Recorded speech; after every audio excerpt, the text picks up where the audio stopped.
ఆ ప్రజలు ఎలాంటి అనుభవం కలిగిన ప్రజలు అంటే దేవుడి దృష్టికి ఘోరమైన దోషం లేదా పాపం చేసిన వారు. నినివే పట్టణ ప్రజలు దేవుడి దృష్టికి ఘోరమైన దోషం లేదా పాపం చేసిన వారు. రెండవదిగా 3వ అధ్యాయం 10వ వచనంలో ఉంటుంది, ఆ నినివే పట్టణ ప్రజలు చెడు నడతలు కలిగిన వాళ్ళు, చెడు నడతలు కలిగిన వారు. అలాగే 3వ అధ్యాయం 9వ వచనంలో దుర్మార్గంగా ప్రవర్తించిన వారు, దుర్మార్గంగా ప్రవర్తించిన వారు. 3వ అధ్యాయం 5వ వచనంలో విశ్వాసము లేని వారు, విశ్వాసము లేని వారు. అదే 3వ అధ్యాయం 8వ వచనంలో దేవునికి కోపాన్ని కలిగించిన వారు, దేవునికి కోపాన్ని కలిగించిన వారు. ఎన్ని అనుభవాలు అయ్యేప్పటికీ ఎన్ని అనుభవాలు అయ్యాము? 5 అనుభవాలు. ఈ 5 అనుభవాలను బట్టి నేను కరెక్షన్ చేసుకున్నాను. ఈ అనుభవాలే ఈ యోనా గ్రంథం మొత్తం చదివితే ఇంకెన్ని అనుభవాలు బయటకు వస్తాయి. మన టైం ఉండదు కాబట్టి కొన్ని మాటలు వివరిస్తే బాగుంటుందని చెప్పేసి నేను జస్ట్ 5 అనుభవాలు మాత్రం తీసుకున్నాను. ఈ 5 అనుభవాలు చెప్తేనే మనకే చెప్పడానికి వినడానికి ఇంత ఇబ్బందిగా ఉంటే కళ్ళతో చూసేటువంటి దేవునికి ఎంత కోపం వచ్చి ఉండొచ్చు. ఒకటేమో దేవుడి దృష్టికి ఘోరమైన పాపము చేసిన వారు లేదా దోషం చేసిన వారు. రెండవది చెడు నడతలు కలిగినటువంటి మనుషులు. మూడవది అల్కండిమా ఫస్ట్ చెప్పాను కదా, ఎందుకు చెప్పాను? రెండోసారి మీరు రిప్లై ఇవ్వాలని. ఫస్ట్దేమో దేవుడి దృష్టికి బహు ఘోరంగా, దేవుడి దృష్టికి పాపం కాదు కానీ ఆ పాపమే బహు ఘోరంగా చేసిన వారు. రెండవది చెడు నడత కలిగినటువంటి వారు, చెడు నడవడికలు నడిచేటువంటి వారు. మూడవది నిద్రపోయే లేపచ్చు కానీ నిద్రపోయేట్టు నటించడం లేపలేమండి. 2-3 సార్లు చెప్పాను. మొదటిది, రెండవది, మూడవది అని చెప్తుంటే మరలా నేను చెప్పిన వరకు కూడా మీకు జ్ఞాపకంలోకి రావడం లేదు. ఏమైనప్పటికీ కూడా దేవుడు మీకు చక్కటి జ్ఞాపక శక్తిని దయచేయను గాక, వినబుద్ధి కలిగినటువంటి మనసును మీకు దయచేయను గాక, దేవుని వాక్యాన్ని అంగీకరించే చెవులను దేవుడు మీకు దయచేయను గాక. ఆమేన్. మొట్టమొదటిగా ఈ నినివే పట్టణ ప్రజల మీదకి, నినివే పట్టణం మీదకి దేవుడు అంత భయంకరమైన నిర్ణయం తీసుకోవడానికి గల కారణాలు ఏంటి? ఆ నినివే పట్టణ ప్రజల ప్రవర్తన ఏంటంటే మొట్టమొదటి వాళ్ళు దేవుడి దృష్టికి ఘోరంగా పాపం చేసేవారు. రెండవది, మూడవది దుర్మార్గంగా జీవించిన వారు. నాలుగవది విశ్వాసం లేనివారు. ఐదవది దేవునికి కోపాన్ని కలిగించిన వారు, దేవునికి కోపాన్ని కలిగించిన వారు. కాబట్టి ప్రియమైన వాళ్ళగా ఈ అనుభవాలను బట్టి దేవుడు ఏం చేశాడంటే కఠినమైన నిర్ణయానికి వచ్చాడు. ఏంటి ఆ నిర్ణయం అంటే నినివే పట్టణ ప్రజల్ని నేను నాశనం చేస్తాను, నినివే పట్టణం మీదకి నేను కీడును రప్పించబోతూ ఉన్నాను అని ఇంత కఠినమైన నిర్ణయానికి వచ్చాడు. నిర్ణయం తీసుకున్నాడు. ఇప్పుడు ఆ నిర్ణయాన్ని మార్చడం ఎలా? దేవదూతల దగ్గరికి వెళ్ళి అయ్యా మా కోసం రిక్వెస్ట్ చేసుకోరా ప్లీజ్ ప్లీజ్ అని అడిగితే దేవదూతల ద్వారా ఏమైనా రికమెండేషన్ చేయడం వల్ల దేవుడు నిర్ణయాన్ని మార్చుకుంటాడా? లేదు. లోకం ఉన్నటువంటి సావుకుల దగ్గరికి వచ్చి అయ్యా దయచేసి మా కోసం విజ్ఞాపన చేయండి, దయచేసి మా కొరకు కన్నీళ్లతో రోధించండి, దయచేసి మా కొరకు ఉపవాసం నుండి కడుపు కాల్చుకొని దేవుని పాదాలు పట్టుకొని బ్రతిమాడండి అని సేవకులు పట్టుకొని అడిగితే సేవకుల ద్వారా ఏమైనా ఆయన మన మనసు మార్చుకుంటా లేదా నిర్ణయాన్ని మార్చుకుంటాడా? మరి ఈ నినివే పట్టణ ప్రజలు దేవుని నిర్ణయాన్ని మార్చారు. ఆ మార్చడం గల కారణాలు ఏంటి? ఎలా మార్చారు? ఎలా మార్చారు అంటే ఫస్ట్ ఆఫ్ ఆల్ దేవుని నిర్ణయాన్ని మార్చారు. ఎలా మార్చారంటే వారిలో ఉన్నటువంటి కొన్ని అనుభవాలను బట్టి దేవుని నిర్ణయాన్ని మార్చుకున్నాడు. యాజ్ ది సేమ్ టైం వాళ్ళు ఉన్నటువంటి ఇప్పుడు 100% ఆయన నిర్ణయం తీసుకున్నాను అనుకోండి, 100% నేను నినివే పట్టణాన్ని కీడు రప్పించబోతున్నాను, 100% నినివే పట్టణాన్ని నాశనం చేయబోతున్నానని దేవుడు నిర్ణయం తీసుకున్నాడు. ఇక ఫైనల్. ఇక ఆ నిర్ణయాన్ని మార్చుకోవాలంటే ఆ నిర్ణయాన్ని దేవుడు మార్చుకోవడం గల కారణం ఏంటంటే మొట్టమొదటి వారి ప్రవర్తనలో మార్పు వచ్చింది. Praise the lord. వారి ప్రవర్తనలో మార్పు వచ్చింది. రెండవది సేమ్ టైం 50%గా మరలా వారి మీద దేవునికి ప్రేమ ఉంది. హల్లెలూయా హల్లెలూయా. 50% ఏమో వారిలో మార్పు వచ్చింది, 50% ఏమో ఎవరి మీద? నినివే పట్టణ ప్రజల మీద దేవునికి ప్రేమ ఉంది. ఈ ప్రేమ ఆ మార్పు కలిసి దేవుని నిర్ణయాన్ని మార్చింది. హల్లెలూయా, హల్లెలూయా. ఇప్పుడు వారిలో ఉన్నటువంటి ప్రవర్తనలో ఉన్నటువంటి మార్పు నేను కొన్ని చెప్తాను. తర్వాత వారి మీద దేవునికి ఎంత ప్రేమ ఉందో కూడా చెప్తాను. మొట్టమొదటిగా యోనా గ్రంథం 3వ అధ్యాయం 8వ వచనంలో వాళ్ళు ఏం చేశారో వాళ్ళలో ఉన్నటువంటి అనుభవాలు. ఒకవేళ దేవుడు మనసు తిప్పుకొని పశ్చాత్తాపుడై మనము లైవ్ కాకుండా తన కోపాన్ని చల్లార్చుకోను కనుక మనుషులు ఏది పుచ్చుకొనకూడదు. పశువులు గాని ఎద్దులు గాని గొర్రెలు గాని మేత వేయకూడదు, నీళ్లు తాగకూడదు. మనుషులందరూ తమ దుర్మార్గములను విడిచి తాను చేయు బలాత్కారమును మానివేయవలెను. మనుషులేమి పశువులేమి సమస్తమును గోని పట్ట కట్టుకొనవలెను. జనులు మనపూర్వకముగా దేవుని వేడుకొనవలెను అని దూతలు నినివే పట్టణములో చాటించి ప్రకటన చేసేది. దేవుడికి మహిమ కలుగును గాక. ఈ వాక్యంలో మీకు ఏమర్థమైందో నాకు తెలియదు. ఒకవేళ అర్థమైన వాళ్ళు దయచేసి చెప్తారా? చదవడం వరకే మా పని, ఇంకా వేరే వద్దులేండి అన్నట్టుగా ఉన్నారు. నేను ఈ వాక్యం ద్వారా నేర్చుకున్నది తెలుసుకున్నది ఏంటంటే, ఇక్కడ దేవుని నిర్ణయాన్ని మార్చడానికి వీళ్ళు చేసేటువంటి మొట్టమొదటి అనుభవం, వాళ్ళు వచ్చినటువంటి మొట్టమొదటి మార్పు ఏంటంటే వాళ్ళు పరిపూర్ణంగా ఉపవాసం ఉన్నారు. ఎవరెవరు అక్కడ ఉన్నారో మనం ఇంకా చదువుతున్నాం. ఎవరెవరంటే రాజు మొదలుకొని సామాన్యుడి వరకు, మనుషులు మాత్రమే కాదు, పశువులు కానీ ఎద్దులు కానీ మేకలు కానీ వాళ్ళకున్న సమస్తాన్ని కూడా ఫస్ట్ పెట్టారు. ఒక మాట చెప్పాలంటే ఎలాంటి వస్తువు? అప్పుడప్పుడు జ్యూసులు తాగడం, అప్పుడప్పుడు పాలు తాగడం, అప్పుడప్పుడు ఆ ఉపవాసం ఉన్నప్పుడు చపాతి తినచ్చు, ఆ ఉపవాసం ఉన్నప్పుడు ఇడ్లీ తినచ్చు, లేదా జ్యూసులు తాగొచ్చు అని ఉపవాసం ఉన్నారా వాళ్ళు? మనుషుల సంగతి పక్కన పెడతామండి, పశువులు కూడా ఉపవాసం పెట్టారు వాళ్ళు. ఆ ఉపవాసాన్ని ఏమంటారంటే పరిపూర్ణమైన ఉపవాసం. ఏ ఉపవాసం? పరిపూర్ణమైన ఉపవాసం. మీరు ఎలా వచ్చారు? నేను మిమ్మల్ని బట్టి సంతోషిస్తున్నాను. మీరు ఎలా ఉన్నారు? ఉపవాసం పరిపూర్ణంగా ఉన్నారా? దేవునికి మహిమ కలుగును గాక. అంటే కొంతమంది ఆరోగ్య పరిస్థితులను బట్టి ఉండలేకపోయారు అనుకోండి, వారిని దేవుడే దీవించును గాక. ఎందుకంటే కొంతమంది ఉండగలుగుతారు, కొంతమంది ఉండలేదు. కానీ మన ఉపవాసానికి పక్కన పెడతారు.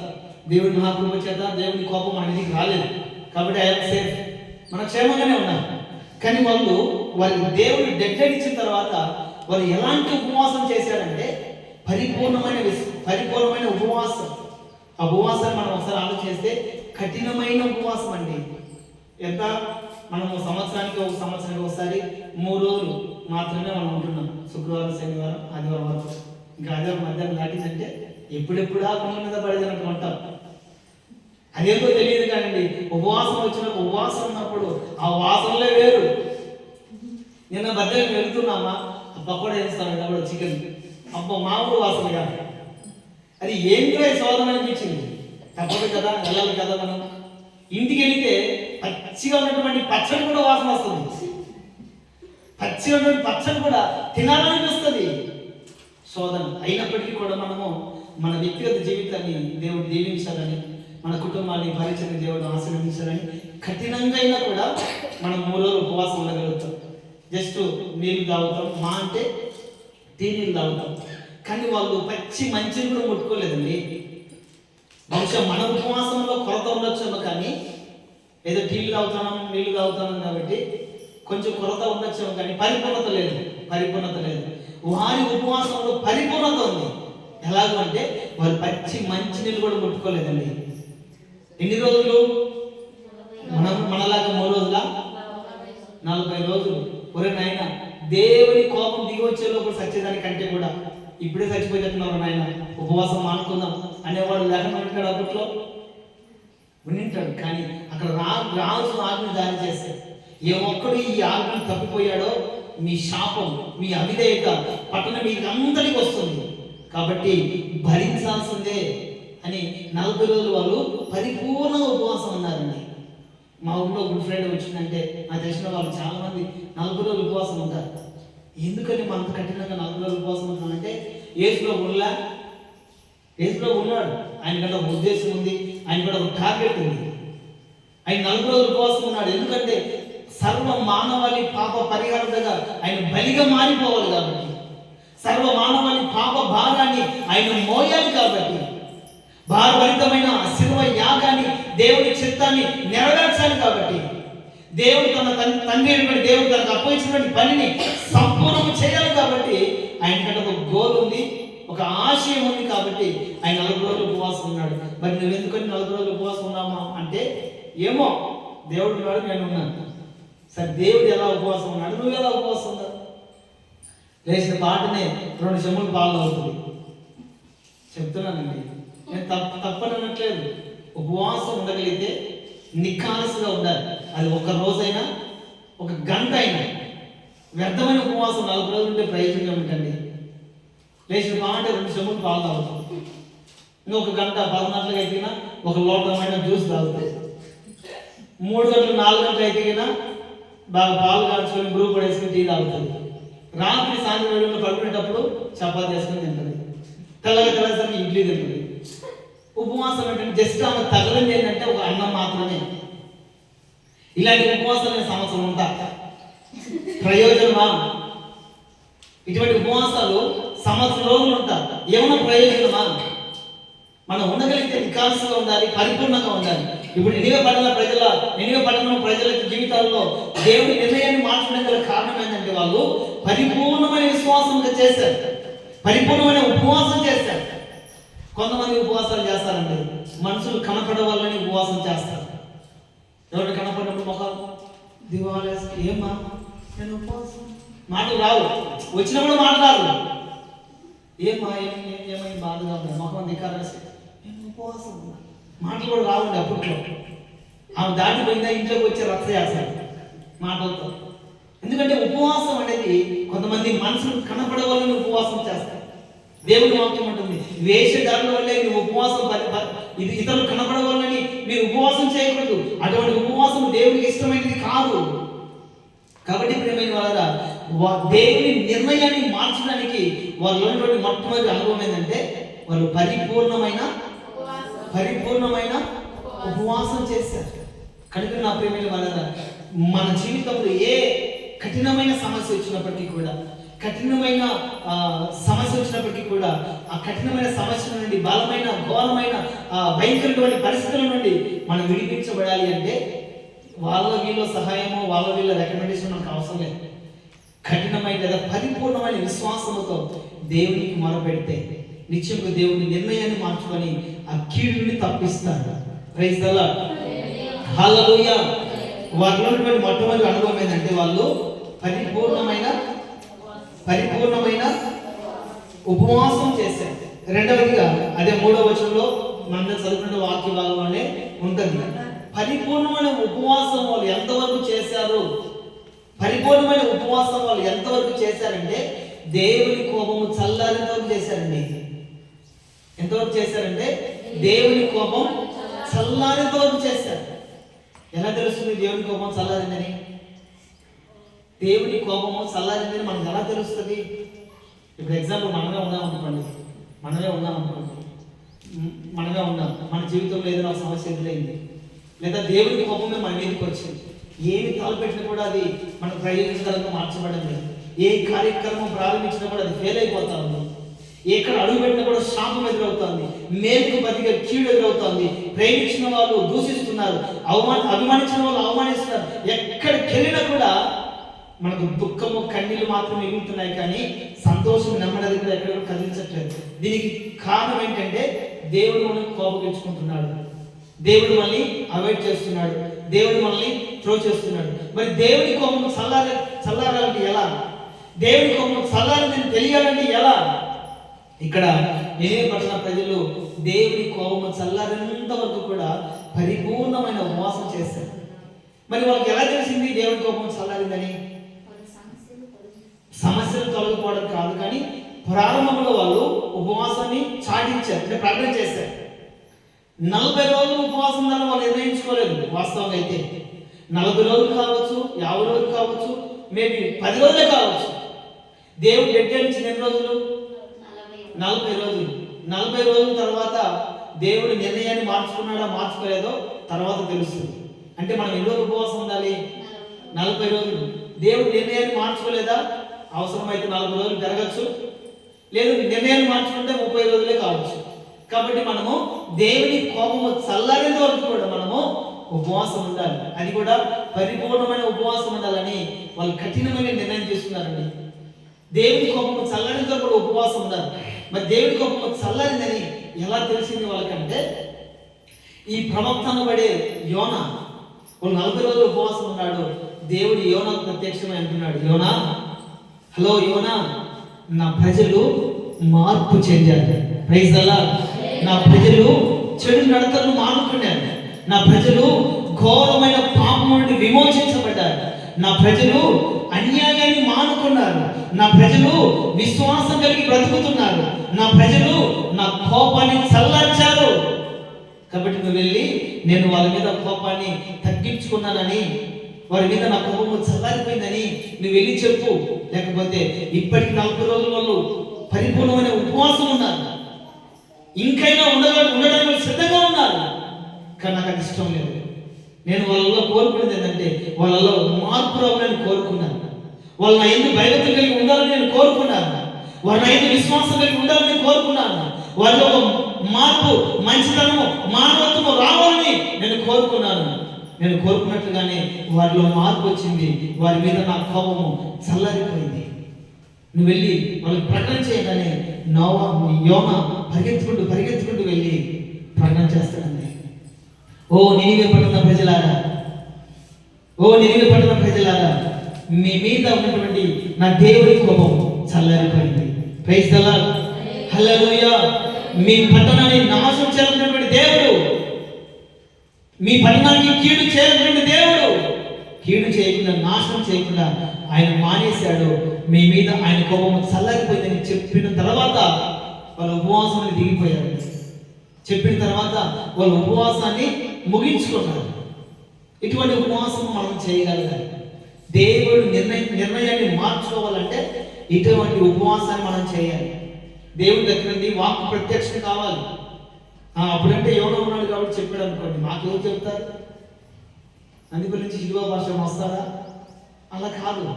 మనం తలుచుకొని మన నికాల్సుగా రోషంగా ఉపవాసం ప్రార్థన చేస్తే నిశ్చయముగా దేవుడే ప్రత్యక్షం అవుతాడు. హల్లెలూయా. ఎందుకని నేను అంటాను, నేనే పట్టణ ప్రజలు 40 రోజులు ఉన్నారు, అప్పటికే ఇంకా 4 రోజులు పెంచచ్చు కదా, ఇంకా 2 రోజులు పెంచచ్చు కదా అని మనం అనుకుంటే, దేవుడు మనము అంగలారుస్తూ ఉంటే, రోధిస్తూ ఉంటే, కన్నీరు కాలుస్తూ ఉంటే, కడుపు కాల్చుకొని ప్రభు పాదాలు పట్టుకొని ఏడుస్తూ ఉంటే ఆయన చూసి తట్టుకునే దేవుడు కాదండి. మనం కఠినమైన నిర్ణయాలు తీసుకొని, కఠినమైన ఉపవాసం అండి, కఠినంగా దేవునితో పోరాడుతూ ఉంటే ఆయన గుండె కూడా ఐస్ క్రీమ్ లాగా కరిగిపోతుంది. Praise the lord. హల్లెలూయా. కాబట్టి ప్రియమైన వాళ్ళ, ఈ నినివే పట్టణ ప్రజల్లో ఉన్నటువంటి రెండవ అనుభవం ఏంటంటే, దేవుని కోపము చల్లారేంత వరకు కూడా వాళ్ళు పరిపూర్ణమైన ఉపవాసం ఉన్నారు. మొట్టమొదటిగా పరిపూర్ణమైన ఉపవాసం ఉన్నారు. రెండవది దేవుని కోపము చల్లారేంత వరకు కూడా పరిపూర్ణ ఉపవాసం చేశారు. మూడవది 10వ వచనం, 3వ అధ్యాయం 10వ వచనం. ఈ నినివే వారు తమ చెడు నడతలను మానుకొనగా వారు చేయుచున్న క్రియలను దేవుడు చూచి పశ్చాత్తాపుడై వారికి చేయుదునని తాను మాట ఇచ్చిన కీడు చేయక మానెను. మూడవదిగా వాళ్ళ అనుభవం ఏంటంటే, వారి క్రియలు, ఏ క్రియలవి? చెడు నడతలను మానుకొనగా, అంటే వారు చెడు నడతలను ఏం చేశారంటే మానుకున్నారు. నేను ఒకసారి ఈ వీడియో చూశాను. నినివే పట్టణ ప్రజలు ఎలా ప్రవర్తించేవారు, ఎలా జీవించేవారు.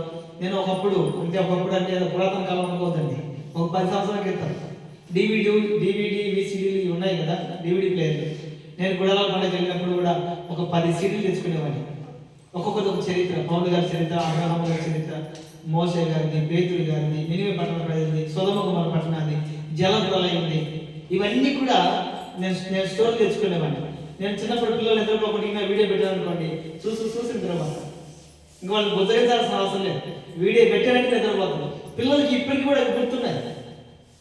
యోషియా అనే ఆ గ్రంథంలో ఉన్నటువంటి ఆ ప్రవక్త గురించి కూడా చాలా స్పష్టంగా పిల్లలు ఇప్పటికి కూడా చెప్తారు. యోషియా భార్య ఒక వ్యభిచారి. ఆమె ఎవరు డబ్బులు ఇస్తే వాళ్ళ దగ్గరికి వెళ్ళిపోయేది. అంత భయంకరమైన పరిస్థితిలో ఉన్నప్పుడు ఆమెను కడతారు, వేలం వేస్తారు. వేలం వేసినప్పుడు ఆమె అందరి దగ్గర అమ్ముడుపోయిన తర్వాత ఆమెను కొనుక్కోవడానికి ఎవరు కూడా అంగీకరించారు. చివరికి యోషియా అతని దగ్గరికి వెళ్ళి తన భార్యను డబ్బులు ఇచ్చి, అడిగిన దానికంటే డబ్బులు ఇచ్చి మళ్ళా కొనుక్కుంటాడు. ఆమె ఎంతమందికి డబ్బులు గమ్ముడిపోయినా కూడా, ఎంత ఘోరమైన పరిస్థితిలో ఉన్నప్పటికీ కూడా భర్త అయినటువంటి యోషియా తన ప్రేమను వ్యక్తపరిచి వాళ్ళు అడిగిన దానికంటే డబ్బులు ఇచ్చి ఆమెను కొనుక్కుంటాడు. ఈ యోషియా యేసుక్రీస్తు వారి స్థానంలోనూ తన భార్య సంఘానికి సాదృశ్యంగాను దేవుడు మనకు వివరిస్తాడు. ఈ స్టోరీలని నేను అప్పుడప్పుడు పిల్లలకి చూపిస్తున్నప్పుడు ఇప్పటికీ కూడా పిల్లలు చెప్తూ ఉంటారు ఆ స్టోరీలని. ఈ నినివే పడిన ప్రజల పరిస్థితిని కూడా నేను ఆ టీవీలో చూసినప్పుడు కళ్ళ కట్టినట్టుగా కనపడతా ఉంటుంది. వీళ్ళ ప్రవర్తన ఎలాంటిదంటే చెడు నడతలు వెళ్ళేటువంటి ప్రవర్తన. చెడు నడతలంటే అక్కడ న్యాయం ఉండదు, మానవత్వం ఉండదు, వలసలు ఉండవు, చిన్న పెద్ద తేడా ఉండదు. ఇష్టం వచ్చినట్టుగా ప్రవర్తించి ఇష్టం వచ్చినట్టుగా నడతలనేటువంటి జనులు నినివే పట్టణ ప్రజలు. దేవుడు చూసి ఇంత ఘోరమైనటువంటి ప్రవర్తన కలిగారు కాబట్టి అంత కఠినమైన నిర్ణయం తీసుకున్నాడు. చివరికి ఏం చేశాడంటే వీళ్ళు పరిపూర్ణమైన ఉపవాసం ఉండడం ద్వారా, దేవుని కోపము చల్లనంత వరకు ఉపవాసం ఉండడం ద్వారా వారికి చేయదలిచినటువంటి కీడు చేయకుండా దేవుడు ఏం చేశాడంటే మానేశాడు. ప్రైజ్ ది లార్డ్, హల్లెలూయా. చెడు నడతలను వాళ్ళు ఏం చేశారంటే మానేశారు. ఒకప్పుడు తెలిసే తెలియకో దేవుడు ఉన్నాడు అనేటువంటి భక్తి లేకుండా ప్రవర్తించారు. కానీ ఇప్పుడు దేవుడు ఉన్నాడు, ఆయన చూస్తున్నాడు. ఏదో ఒక రోజు ఆయన కోపం మన మీద రగులుకుంటే మనం ఎంతటి వారము, ఆయన కీడు మన మీదకి వస్తే మనం ఎంతటి వారము, ఆయన శాపం మన మీదకి వస్తే మనం ఎంతటి వారము అని వాళ్ళు ఉన్నటువంటి ఒక మార్పు కలుగు చేసుకొని వారి చెడు నడతలను మార్చుకున్నారు. ఆ మార్చుకున్నటువంటి మార్పును బట్టి దేవుడు పశ్చాత్తాపుడై, నేను ఒక మాట చెప్తాను, దేవుడు నిర్ణయాన్ని మార్చుకున్నాడు అని రాస్తే పోలేదా? దేవుడు పశ్చాత్తాపుడై కీడు చేయాలన్నటువంటి దేవుడు కీడు చేయకుండా మానేశాడు అనే మాటను ఎందుకు ప్రస్తావించారు? నేను ఆ మాటకి చెప్తాను. మనం అందరం కూడా తల్లిదండ్రులే కదా, మనకందరికీ పిల్లలు ఉన్నారు. ఎందుకని దేవుడు పశ్చాత్తాపుడై కీడు చేయాల్సినటువంటి దేవుడు కీడు చేయకుండా మానేశాడు అనే మాట నేను మరోసారి క్షుణ్ణంగా పరిశీలన చేస్తే, ఎందుకని దేవుడు పశ్చాత్తాపం పడ్డాడు, ఎందుకని దేవుడు బాధపడ్డాడు, ఎందుకని దేవుడు పశ్చాత్తాపడి నిర్ణయాన్ని మార్చుకున్నాడు అని ఆలోచించేస్తే వాస్తవంగా మన పిల్లల్ని కోపంతో కొడతాం కదా. కొట్టిన తర్వాత వానికంటే ముందు ఏడుపు మనకు వస్తుంది. హల్లెలూయా. వానికంటే ముందు ఏడుపు మనకు వస్తుంది. ఎందుకంటే తండ్రి కదా, తల్లిని కదా, వాళ్ళకి జన్మించినటువంటి తల్లిదండ్రులు కదా, వాళ్ళకంటే ముందు ఏడుపు ఎవరికి వస్తుంది? మనకు వస్తుంది. నేనైతే చిన్నవాడిని బయట కొట్టే సందర్భాలు లేవు అనుకోండి, చిన్నవాడిని కానీ పెద్దవాడిని కానీ నేను కొట్టే సందర్భాలు లేవు. ఒకవేళ పొరపాటు ఒకసారి వాళ్ళు క్రికెట్ ఆడుకోవడం చెప్పేసి వెళ్ళారు, రాత్రి సాయంత్రం 7 రాలేదు, ఒక వర్షం పడతా ఉంది. అప్పుడు ఫోన్ కూడా లేవు అనుకోండి వాళ్ళకు, చిన్నపిల్లలు 10th క్లాస్ అవుతే పిల్లలు ఎంత వాళ్ళ పిల్లలకు ఫోన్ చేసినా కూడా వచ్చినారంటారు కానీ వాళ్ళు రాలేదు. నేను సాయంత్రం 5 గంటలకు 4 గంటలకు ఫోన్ చేశాను, వానమాడంగా ఉంది మీరు త్వరగా వచ్చేసాను అని చెప్తే వాళ్ళు రాలేదు, ఆటలో నిమగ్నమైపోయి రాలేదు. నేను టెన్షన్ పడతా ఉన్నా, వర్షం పడతా ఉంది, పైగా వేరే ఊరికి వెళ్ళారు, మన ఊళ్ళో కూడా కాదు, ఎలా వస్తారో ఏం కాదో అని చెప్పేసి టెన్షన్ పడతా ఉన్నా. నేను వాళ్ళు పుట్టిన ఒక్కొక్కరికి 19 సంవత్సరాలు అవుతుంది కానీ ఇంతవరకు ఒక్కరిని కూడా కోపం ఇచ్చిన సందర్భాలు కానీ కొట్టిన సందర్భాలు కూడా నాకు లేవు. తర్వాత చలికి వణుకుతా తడిచిపోయి వచ్చారు, గేట్ అవతల కూడా ఉన్నారు, రైలు నాకు కోపం చెప్పింది. ఆల్రెడీ వాళ్ళకి వెళ్ళి లైట్ లోపలికి పోతే ఇంకా మాకు తినాలి అంటే మా నాన్న ఎప్పుడు కొట్టంలే, ఎప్పుడు కొట్టిన సందర్భాలు లేవు కదా, కాస్త కాకపోతే కాస్త తిడతాడు అన్నట్టుగా వాళ్ళు ధైర్యంగా ఉన్నారు.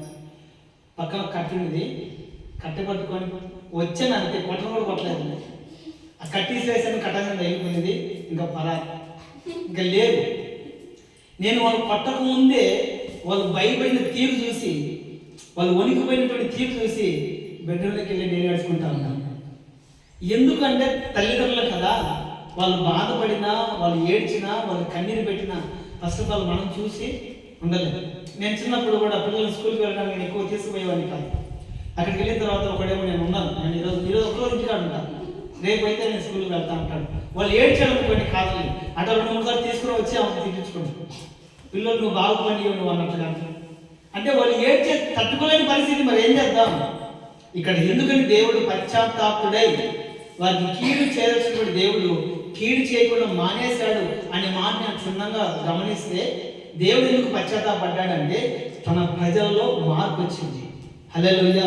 40 రోజులు ఉపవాసం ఉండి కడుపు కాల్చుకొని కన్నీటితో వారు రోధించి వారి చెడు నడతలను మానుకున్నారు కాబట్టి దేవుడు పశ్చాత్తాపుడై వారికి చేయవలసినటువంటి కీడు చేయకుండా మానేశాడు.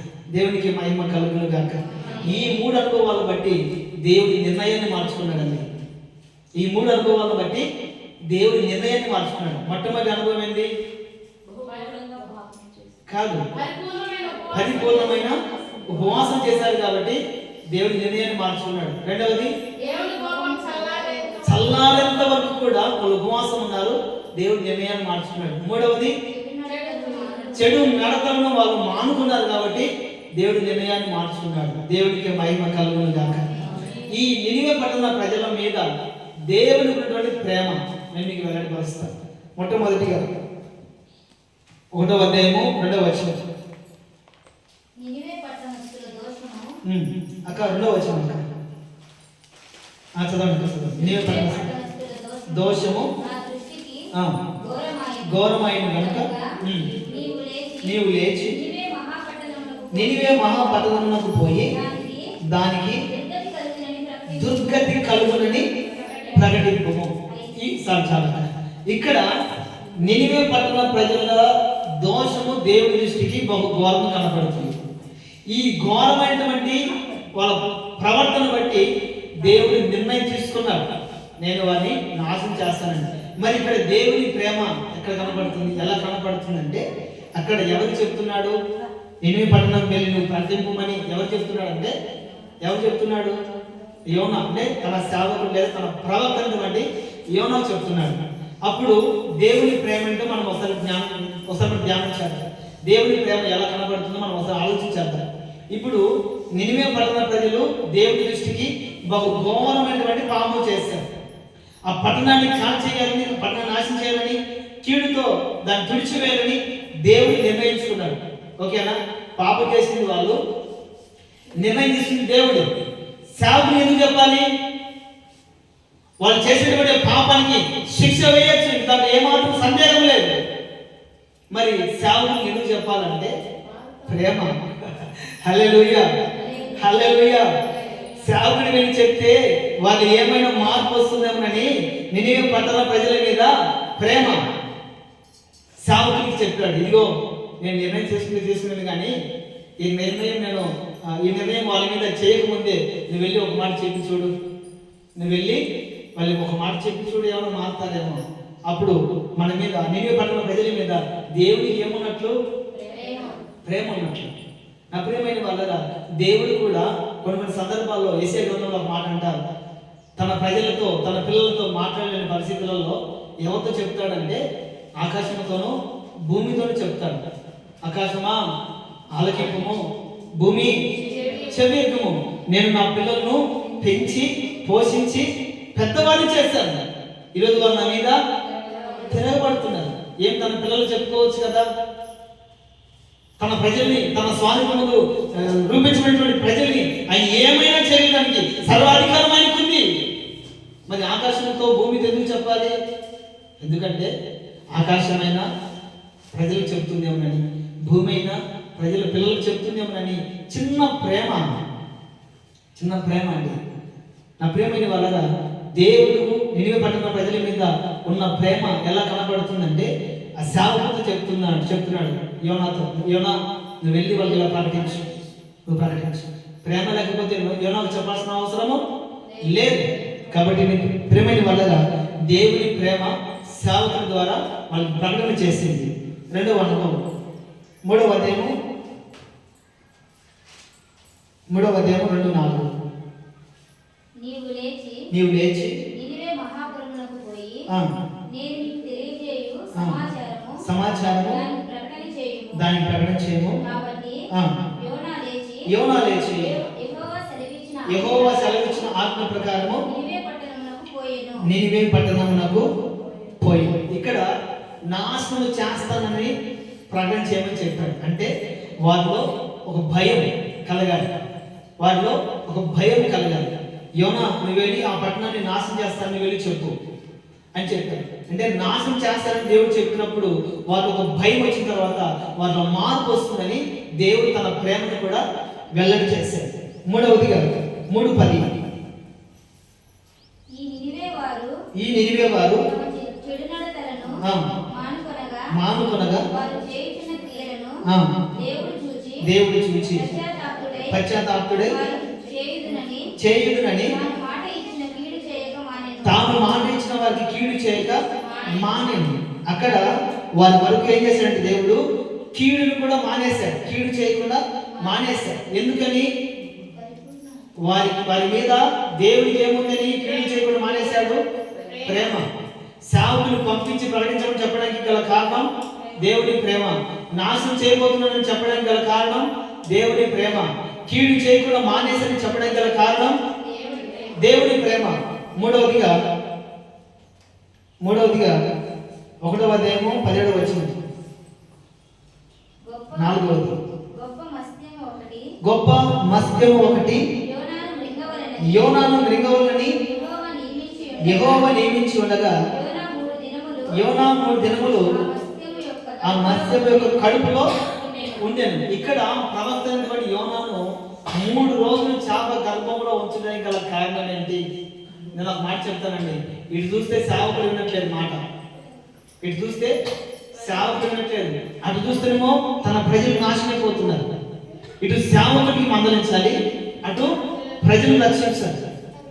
సేవకుడు అంటున్నాడు, అయ్యా యోనా, నినివే పట్టణ ప్రజలకి నేను డెడ్ లైన్ ఇచ్చాను, వాళ్ళు నాశనమైపోతూ ఉన్నారు, నువ్వు వెళ్ళి సువార్తను ప్రకటించని యోనాకు చెప్తే ఆ యోనా నినివే పట్టణ ప్రజల గురించి ఎంక్వైరీ చేశాడు. సామాన్యుడు కాదు, నినివే పట్టణ ప్రజల గురించి ఎంక్వైరీ చేశారు. సువార్త ప్రకటిస్తే వాళ్ళు ఎలా అంగీకరిస్తారు, ఎలా రిసీవ్ చేసుకుంటారు అని ఎంక్వైరీ చేస్తే వాళ్ళు ఎవరు? చెడు నడతలు కలిగినటువంటి ప్రజలు. వాళ్ళు దేవుని దృష్టికి ఘోరమైన పాపం చేసిన వాళ్ళు. ఇటువంటి దుర్మార్గంగా జీవించిన వాళ్ళు కూడా రాయబడిన మాట. ఇటువంటి దుర్మార్గుల మధ్యలోకి వెళ్ళి దేవుడు నువ్వు నాశనం చేయబోతున్నాడు, మీరు మారు మనసు పొందండి అంటే ఇతన్ని బతకనిచ్చారా? చెప్పాలమ్మా, బతకనివ్వరు. మన ప్రాంతాల్లో కూడా, ఈ ప్రాంతంలో కూడా బైబిల్ చేత పట్టుకొని సువార్త ప్రకటించి చెప్పులతో రాళ్ళతో కొడుచుకుని పోయినటువంటి సందర్భాలు చాలా ఉన్నాయి. ప్రత్యక్ష సాక్షిగా నేను చాలా మందికి అడ్డుపోయాను సేవ ప్రారంభించక మునుపు. ఎందుకంటే ఈ నినివే పట్టణ ప్రజలు ఎవరంటే దుర్మార్గంగా ప్రవర్తించిన వారు. ఇప్పటికే క్రైస్తవులు చంపుతున్నారు, సేవకుల్ని హతమారుస్తున్నారు, సంఘాన్ని కూలగొడుతున్నారు, సంఘాన్ని మూత వేస్తున్నారు, సంఘాలు ఉన్నాయో లేదో ఎంక్వైరీ చేస్తున్నారు. కారణం ఏంటి? ఎవరి దేవుడి వారు స్వతంత్రంగా ఆలోచించుకోవచ్చు కదా. కారణం ఏంటంటే మనసులో దుర్మార్గం ఎక్కువైపోయింది. ఈ నినివే పట్టణ ప్రజల గురించి ఎంక్వైరీ చేస్తున్నప్పుడు వారు దుర్మార్గుల సంగతి తెలిసింది యోనాకి. భయపడి నేను పోను, ఆయన ఎక్కడికి? నినివే పట్టణానికి నేను పోను, నేను తర్షీషుకు వెళ్ళిపోతున్నాను. అప్పుడు యోనా దేవుడి మాట విన్నట్లా? దేవుడు నా ప్రజలు నశించిపోతున్నారు, ఆయన వెళ్ళి సువార్త ప్రకటించు అంటే వాళ్ళు దుర్మార్గులు స్వామి, నేను పోనంటే. మంచి వాళ్ళకు మాట చెప్పే వినే వాళ్ళకైతే చెప్పచ్చు, వాళ్ళు దుర్మార్గులు, చెడు నడతలిగిన వాళ్ళు, ఘోరమైన పాపం చేసేవారు, మానవత్వము మనిషి మృగాల్లో ప్రవర్తిస్తున్న వారి మధ్యలోకి వెళ్ళి నేను ఎలా ప్రకటించాను? నేను వెళ్ళనని తర్షీషుకు వెళ్తున్నాను. ఇటు సేవకుని చూసుకోవాలి, ఇటు ప్రజలు చూసుకోవాలి. దేవుని ప్రేమ అక్కడ బ్యాలెన్స్గా ఉందండి. సేవకుడు కావాలా, ప్రజలు కావాలా? వెంటనే దేవుడు ఏం చేశాడంటే, సేవకుడు ఒకరు చనిపోయాడు అనుకోండి, వాళ్ళకి సువార్త ప్రకటించేది ఎవరు?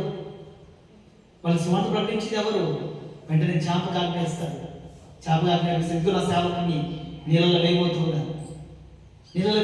అక్కడ నా సేవకుని క్షేమంగా అతను కాపాడాలి, భద్రపరచాలన్నప్పుడు ఆ చేప ఆ యోనాన్ని మింగి చేప గర్భంలో 3 రోజులు దాచిపెట్టుకుంటుందండి. అక్కడ కూడా వ్యతిరేకతే యోనాకి. పడవలు ఎక్కుతున్నారా? పడవలు ఎక్కిన తర్వాత విపరీతమైన గాలి, నేను ఇందాక చెప్పాను, దేవుని కోపం మన మీద ఉన్నప్పుడు, దేవుని శాపం మన మీద ఉన్నప్పుడు ఎక్కడ అడుగుతుంది కూడా ధ్వంసమేనండి. సమాధానం ఉండదు, నెమ్మది ఉండదు, ఏ పని ప్రయత్నించడం ఫెయిల్ ఫెయిల్ ఫెయిల్ ఫెయిల్, అపజయమే. యోనా దేవునికి వ్యతిరేకంగా బయలుదేరాడు. అయ్యో, ఆ పడవలు ఎప్పుడైతే ఎక్కాడో వెంటనే పెద్ద గాలి, పెద్ద తుఫాను చెలదగింది. అక్కడ వాళ్ళతో కూడా కొంతమంది అన్యులు ఉన్నారు. ఆ అన్యులు ఈ కీడు ఎవరెవరో వచ్చిందో మనం చీట్ వేసుకుందాం, ఎవరి దేవునికి వాళ్ళు ప్రార్థన చేసుకుందాం అని వాళ్ళ కొత్త ప్రార్థన చేసుకుంటా ఉంటే, దేవుని కానీ దేవునికి వాళ్ళు ప్రార్థన చేస్తా ఉంటే యోనా చేస్తున్నాడు అమరం చేపలు పట్టణం కాలేజీనా అమరం దగ్గరికి వెళ్ళి తలగడికి తలవాల్చుకొని నిద్రపోతా ఉన్నాడు. ఏమాత్రం బైబిల్ ఏమని చదువుకోవాలా? సేవకుడే కదా. ఒక విపత్తు కలిగినప్పుడు, ఒక కీడు కలిగినప్పుడు, ఒక తెగులు ప్రజల మీదకి వచ్చినప్పుడు సేవకుడిని వాడు ఏం చేయాలి? మోకరించి ప్రార్థన చేయాలి. హల్లెలూయా.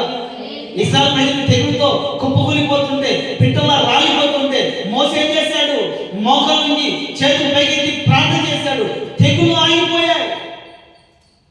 ఇశ్రాయేలు ప్రజల మీదకి శత్రు సైన్యం యుద్ధం చేస్తున్నప్పుడు మోసే చేతులెత్తి ప్రార్థించేంత వరకు ఇశ్రాయేలు ప్రజలకు జయం కలిగింది. చేతులు దించినప్పుడు వెంటనే ఇశ్రాయేలు ప్రజలకు అపజయం కలుగుతుంది. సేవకుల్లో ఉన్నటువంటి ప్రాముఖ్యమైన ప్రాధాన్యత అది.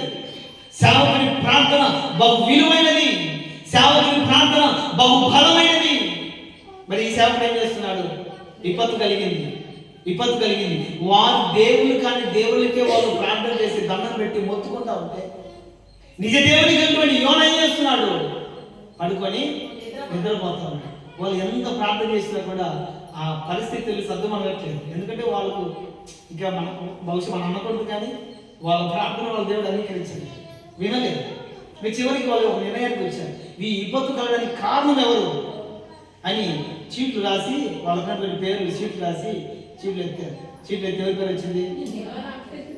అదే ఎవరు నిద్రపోతా, అక్కడ రాయబడి మాట చెప్పిన మాట కాదు. వాళ్ళు ఆ పేరు తీసుకొని ఆ సేవ నిద్రపోతా ఉంటే నిద్రపోతా, అప్పుడే ఉలికి చేస్తారు. యోనా పేరు వస్తున్న తర్వాత ఆయన నిద్రపోతున్న గోకలు వేసి అక్కడికి వెళ్ళి పిలిచారు బహుశా, అయ్యా యోనా గారు లేవండి అని పిలిచారని. లేవలేదు. ఓయి నిద్రపోతా, మీరు అదే మాట చదివితే అక్కడ అదే మాట రాయబడి ఉంటుంది. ఓయి నిద్రపోతా, లేచి నీ దేవునికి మొరపెట్టు. ఈ విపత్తులో నువ్వు ఎలా నిద్రపోతున్నావు? అసలు మనిషి అంటావా కాదా నువ్వు? చదవండి. ఓయి నిద్రపోతా, నీకేం వచ్చినదని లేచి నీ దేవునికి ప్రార్థించుము. మనము చావకుండా ఆ దేవుడు మన ఎందుకు కనికరించునేమో అని. ఇంకా కాస్త పైకి వెళ్తే అతడు ఎలాంటి నిద్రపోతున్నాడు అంటే గాఢ నిద్రలో అనేక రకాలమైన పడుకొని పోయి నిద్రలో అనేక రకాలు. కొంతమంది కూర్చొని నిద్రపోతారు, కొంతమంది ఊకొడతా ఉంటారు, నిద్రపోతా ఉంటారు, కొంతమంది పడుకొని నిద్రపోతారు, కొంతమంది గురకలేసి నిద్రపోతారు, కొంతమంది గాఢ నిద్రలోకి వెళ్ళిపోతారు. గాఢ నిద్ర అంటే కాది తంతగా లేదు, అది గాఢ నిద్ర అంటారు. అంతటి నిద్రపోవడానికి గల కారణం ఏంటి? ఆయన ఏమైనా మామూలు పరిస్థితుల్లో ఉన్నాడా? పోనీ ఇంట్లో ఏమైనా పెట్రోల్కి తలపేసుకొని ఏసి వేసుకొని ఏమన్నా కూల్గా పడుకుని ఉన్నాడా? గాఢ నిద్ర వెళ్ళడానికి ఒకవైపు తుఫాను, ఒకవైపు గాలి, అతని మరణపు అంచులో పడుకుని ఉన్నారు ప్రజలు. కానీ సేవకుడు గాఢ నిద్రలోకి వెళ్ళిపోయాడు. వెంటనే చీట్ వేస్తే ఆ కీడు ఎవరెవరు వచ్చిందో తెలిసిపోయింది. వెంటనే ఏం చేశారంటే ఆయన అంటాడు, అయ్యా ఈ తుఫాను, ఈ గాలి, ఈ విపత్తు కలగడానికి కారణం ఎవరంటే నేనే. ఎందుకయ్యా? ఏమి ప్రాణం మీద ఆశ లేదు నీకు? ఎందుకంటే నీ వల్ల విపత్తు కలిగిందంటే నా దేవుని మాట వినకుండా నేను తిరస్కరించాను. నా దేవుని మాట వినకుండా నేను ఆయనకు వ్యతిరేకంగా ప్రయాణమై వెళుతున్నాను. ఆయన చెప్పినప్పుడు నేనే పట్టణానికి వెళ్ళమని చెప్పాడు. నేను వెళ్ళను, నేను తర్షీసు వెళ్తున్నానని నా దేవుని మాటకు వ్యతిరేకంగా ప్రయాణమైపోతున్నాను. కాబట్టి ఈ విపత్తు కలగడానికి గల కారణం నేను. కాబట్టి నన్ను ఎత్తి సముద్రంలో పడేస్తే మీరు సేఫ్గా ఉంటారు అని చెప్పిన తర్వాత ఆయన చెప్పినట్టుగానే యోనా కాలు చేతులు పట్టుకొని పూర్వం ఆయన దరిద్రం పొందుతో స్వామి, మేమైనా క్షేమంగా ఉంటామని కాలు చేతులు ఎత్తి సముద్రంలో వేస్తారు. సముద్రంలో వేసిన వెంటనే దేవుడు చేపకు ఆజ్ఞాపిస్తాడు. హలో చేప గారు, మీరు ఎక్కడున్నా సరే నా సేవకుడు నీళ్ళలో పడవేయబడుతున్నాడు, మీరు వెళ్ళి అతన్ని మింగేసి మీ గర్భంలో 3 రోజులు, ఎన్ని రోజులమా? 3 రోజులు అతన్ని సేఫ్ గా ఉంచాలి. ఆకలి అవుతుందని చెప్పేసి తిన్నారు, మీ తాడు వేస్తా, అతను నా సేవకుడు, నా ప్రవక్త అని చేపకు ఆజ్ఞ ఇస్తే ఆ చేప దేవుడు చెప్పినట్లు. కానీ నేను మాట చెప్తానండి, చాలా గమ్మత్తైన మాట. దేవుని మాట చెట్లు వింటున్నాయి, దేవుని మాట పశువులు వింటున్నాయి, దేవుని మాట పక్షులు వింటున్నాయి, దేవుని మాట చేపలు కూడా వింటున్నాయి, దేవుని మాట గాడిద కూడా వింటున్నట్టుగా బైబిల్లో ఉన్నాయి. కానీ దేవుని మాట వినండి దేవుడు. ఎంత దుర్మార్గం అండి ఇది. అసలు దేవుడు తన పోలిక చొప్పున మనల్ని కలుగు చేసుకున్నాడు. మనం చూస్తే ఎంతగా మురిసిపోయి ఉంటాడు. కానీ అన్ని వింటున్నాయి, కానీ మనం మాత్రమే వినట్లేదు. ఎస్కేల్ గ్రంథంలో ఉంటాయి, రేయి మొదటి జామున చెట్లు అంట చప్పట్లు పడతాయంట, రేయి మొదటి జామున పర్వతాలు దేవుని స్తుతిస్తాయంట, పక్షులు దేవుని కొనియాడుతాయి, సర్వ సృష్టి కూడా ఆయన మాట్లాడుతుంది, ఆయన మహిమపరుస్తూ ఉంది. ఒక మనిషి తప్ప. ఏ రోజున సూర్యుడు ఆగిపోయాడా? ఏ రోజున చంద్రుడు ఆగిపోయాడా? ఏ రోజున మన గుండె అయిపోయిందా చెప్పండి? గుండె అయితే మనం ఇక్కడ ఉన్నాం అనుకోండి, గుండె అయిపోయింది ఏ రోజున? ప్రతి భాగం కూడా సరైన సమయానికి పనిచేస్తుంది. కానీ మనం మాత్రం దేవుడు మాట్లాడట్లేదు.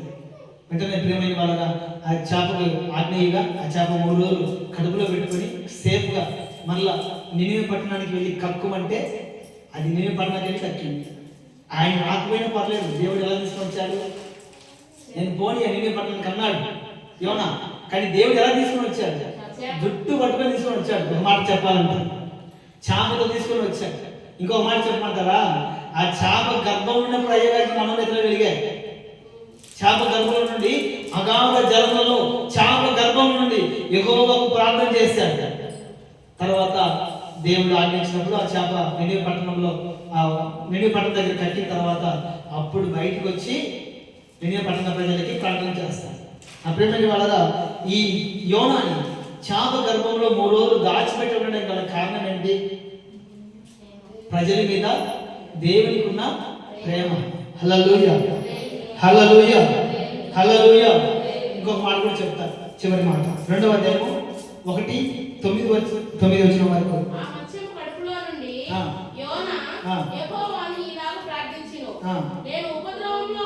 ఉపద్రవములో నుండి యెహోవాకు మనవి చేయగా ఆయన నాకు ప్రత్యుత్తరం ఇచ్చెను.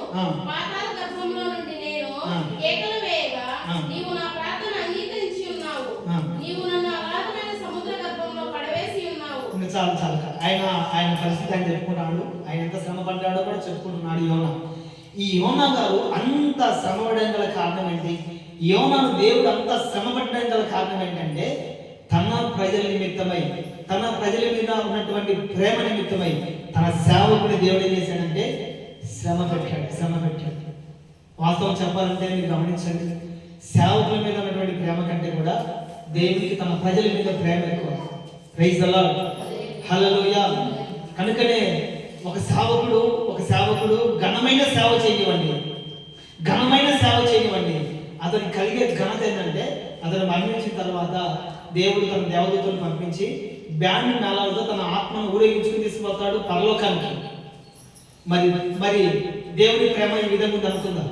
మరి విశ్వాసం మీద దేవుడి ప్రేమ ఎలా ఉంది అని అంటే, ఒక నశించిపోతున్న వ్యక్తి మారుమనసు పొంది రక్షించబడి బాప్తిసం తీసుకున్నాడు అనుకోండి, ఇక్కడ తీసుకున్నాడు అనుకోండి, అక్కడ మహా పండగ జరుగుతుంది పరలోకంలో. హల్లెలూయా, హల్లెలూయా. ఈ సేవకుడు మరణిస్తే జస్ట్ విదిన్ సెకండ్లో కార్యక్రమం అయిపోతుంది. కానీ ఒక ఆత్మ రక్షించబడితే పరలోకంలో మహా విందు కలుగుతుందంట, మహా ఆనందము, మహా పండుగ జరుగుతుందంట అక్కడ. కారణం ఏంటంటే సేవకుల మీద కంటే కూడా తన ప్రజల మీద దేవునికి ప్రేమ ఎక్కువ. నినివే పట్టణ ప్రజల మీద దేవునికి ఉన్న ప్రేమను బట్టి ఈ ప్రవక్తను ఏం చేశాడు? దేవుడు శ్రమ పెట్టాడు. దేవునికి మహిమ కలుగును గాక. దేవుడు ఏ నిర్ణయం తీసుకున్నాడు? దేవునికి స్తోత్రం. దేవుడు ఏ నిర్ణయం తీసుకున్నాడు? మా నినివే పట్టణ ప్రజల మీదకి వారి కీడు తలపెట్టాలని నిర్ణయం తీసుకున్నాడు. దేవుడి నిర్ణయాన్ని మార్చగలిగేంటి? 100% తొందర 100% అనుకుందాం. దేవుడు నిర్ణయం తీసుకున్నాడు ఎంతవరకు అంటే 100%. నేను వారిని కీడు చేత నాశనం చేస్తానని దేవుడు నిర్ణయించుకున్నాడు. ఆ నిర్ణయం మార్చుకోవడానికి 50-50. 50 ఏమో వారి ప్రవర్తనలో మార్పు వచ్చింది, 50 ఏమో దేవుడి ప్రేమ ఉంది. ఈ రెండు కలిపి 100 అయ్యేసరికి, ఈ 100% వచ్చేసరికి దేవుడి నిర్ణయాన్ని మార్చుకున్నాడు. దేవుడికి మహిమ కలుగును గాక. హల్లెలూయా. దేవుడి మన నిర్ణయాన్ని మార్చుకోవడానికి వాళ్ళు పరిపూర్ణమైన విశ్వాసం, పరిపూర్ణమైన ఉపవాసం చేశారు. దేవుడి కోపం చల్లడం వరకు పరిపూర్ణమైన ఉపవాసం చేశారు. మూడవదిగా వారి చెడు నడతలను మానుకున్నారు. కనుకనే దేవుడి నిర్ణయాన్ని మార్చుకున్నాడు. దేవుడికే మహిమ కలుగును గాక. దేవుడి మాటలు దీవించును గాక. ఉపవాస ప్రార్థన మొదటిగా ఏం చేస్తుంది? సమస్యను విడిపించేది ఉపవాస ప్రార్థన. దేవుని నిర్ణయాన్ని మార్చేది ఉపవాస ప్రార్థన. రేపటి రోజు పునరుద్ధాన భారతంలో రేపటి రోజు